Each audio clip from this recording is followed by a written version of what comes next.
Welcome to the Her Sweet Spot Experience, dishing out tips and tricks on mindset, money, marketing, and media for your life and business, and where we talk to women about how they found their sweet spot. Welcome to the Her Sweet Spot Experience, where I bring you amazing guests and content in mindset, money, marketing, and media. I'm your host, Marsha Guerrier, and it's the start of a new month. So today is all about the hot topics. Today, I want to talk to you about leadership. I will share with you guys the 6 soft skills I believe every leader should have. Are you ready to get into it? So when hiring for leadership roles or considering someone for promotion, many companies tend to look for professionals with experience and those hard skills. But the mark of a true leader is someone who can get things done, someone people respect and follow. We know all about those communication, teamwork, analytical skills that we often talk about that leaders should have. But I want to talk to you guys today about 6 soft skills that I think every leader should have. Should companies look for leaders with these soft skills? Are companies looking for leaders with these soft skills? Is it something that you guys are seeing that you're being asked when you're on interviews, right? Are companies really doing things to examine the people that they already have in place, the succession?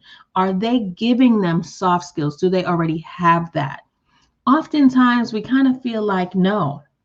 For many people are given management and leadership jobs because of maybe their experience, their years on the job, but they don't necessarily have the soft qualities that really a good leader should have. So let's talk about and get into the 6 that I think are super key and important. The first thing I want to talk about is emotional intelligence, sometimes called EQ or EI. This is the ability to comprehend, control, and develop your own feelings while also being able to understand and manage other people's feelings. I think it's something that's really often not thought of in the skill sets that are needed for leaders.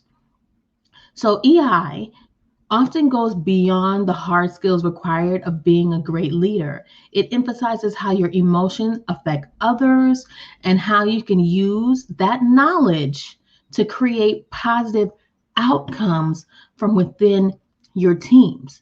And it's often used, and it's a skill that both personally and professionally you can use to manage other people, including your family.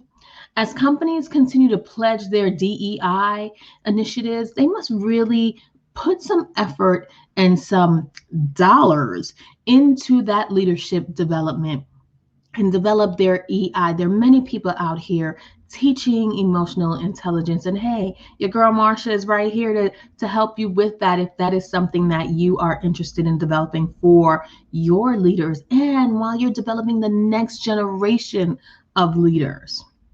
The second thing on my list is self-awareness.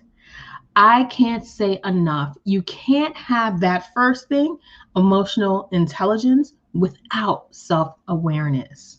So self-awareness, as defined by the dictionary, is an awareness of one's own personality and individuality. Your ability to recognize your own emotions, your moods, and how it impacts other people is key to further than developing your emotional intelligence and connecting with people.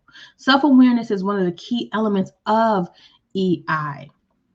Oftentimes, managers, leaders, they are not aware and in tune of how their own mood in the workplace affects others. I remember I had a manager, and anytime she was having a bad day, you knew, oh my God, watch out, because it's going to be a nitpicky day. It's going to be one of those days where, she's just going to not be great to work with. on that day, and you kind of retreat back, and you gauge the temperature of the manager. And if you're not aware of how you're making people feel, you likely don't have a team that wants to make you proud, wants to really champion behind your efforts, and do the work that is required to go above and beyond supporting you in their role. The third thing we're going to talk about is adaptability. And again, I think it goes so hand in hand with self-awareness and part of that EI. The ability to be flexible in your role and adapt to changes in the workplace are skills that are crucial for growth and development as a leader. Effective leaders adapt to transition by finding ways to cope with new situations, support teammates in times of change, and intimate team collaborations to ensure their teams have input during any change in processes and operations.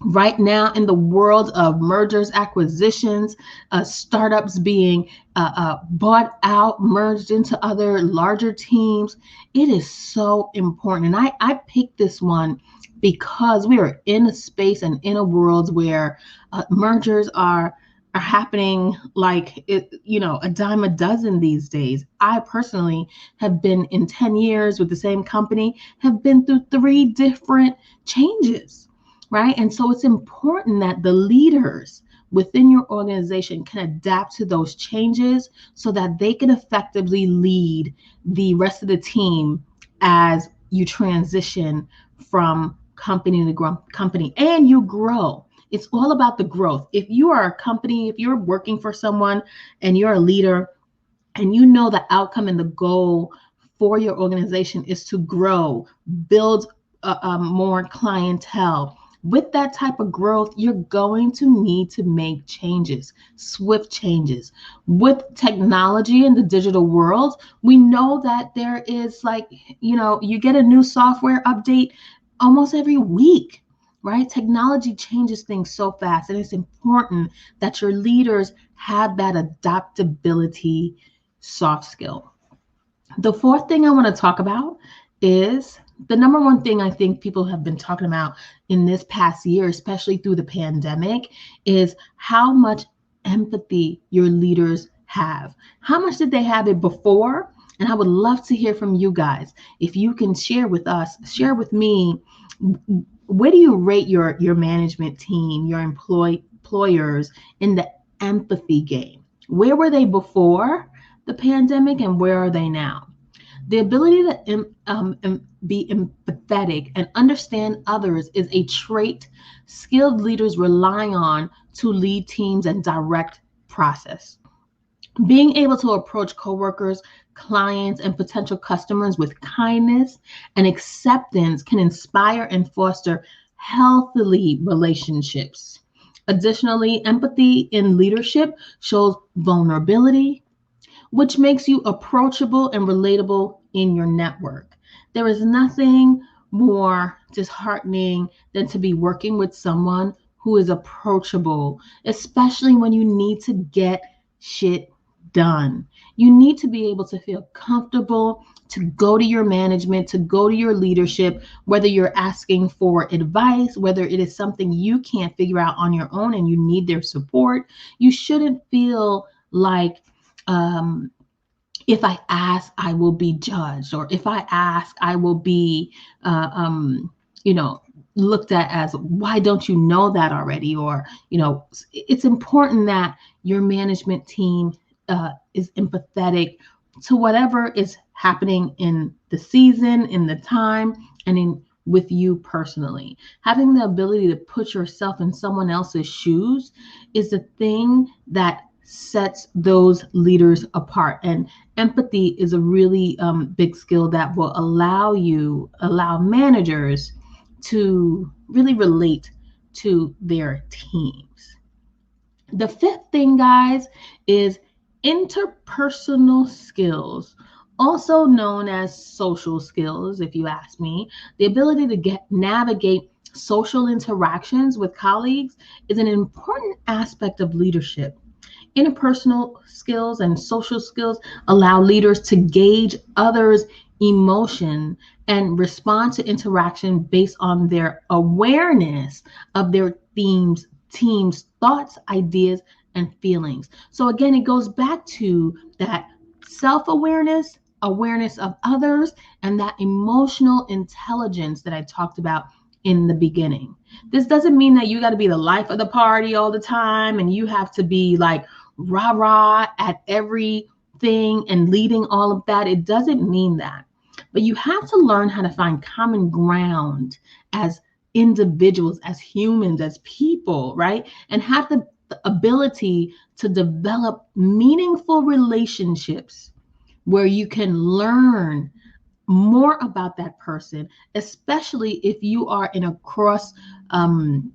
cross-cultural teams. As you begin to have more diversity in your teams, it's important that you get to know people and a little bit about them so you can have more empathy and really get them to see you as the type of leader that will affect positive change. And the last thing I'm going to bring for you guys today, I know there are so many others out there, is self-motivation. This might seem kind of like, well, leaders are motivated. That's how they got to their roles. Not really. We need leaders that want to motivate others, but also motivate themselves. Right? I had to remind you that motivating yourself, because many leaders think that it's their job as leaders is to be able to motivate you, give you intrinsic motivation to do your job, right? But many people that are on your team, they learn by watching your example, right? They learn by watching you get motivated. When you show your team that you have that drive to improve change and processes and that you're excited about it, when you upgrade your own skills by taking your own leadership development training and let your team in on the new things that you're working on for your advancement, that will only motivate your team to say, hey, that is what I need to do in order to be and get to my own next level. They'll be inspired by the things that you do to self-motivate yourself, right? And then, even better, teach them how to do it for themselves too. That's how you motivate. You participate in self-motivation as you do things to motivate others. Leaders who are passionate and share that passion with their team have a higher chance of maintaining employee morale, increasing productivity, and improving performance. So the bottom line, guys, these are the 6 things that I believe are important for leaders to have in order to effectively lead, make change that will impact the lives of their teammates. So let's break it down again. The first one is emotional intelligence. Then you have self-awareness, adaptability, empathy, interpersonal or social skills, and self-motivation. Let me know what are your top soft skills that you believe leaders should have today in leading teams, especially our global teams. You guys know I love you all for watching. I'm excited for all the amazing guests you're going to hear for the rest of this month. You know how I love to end every show when we empower each other. We all rise. Bye-bye for now. Thanks for joining us this week on the Her Sweet Spot Experience. Make sure to visit our website, www.hersweetspot.com. That's her, SUITE, spot.com, where you can become a member of our growing community and get great content for your life and business. Don't forget to subscribe to our podcast. We are your strategic partners to grow your business.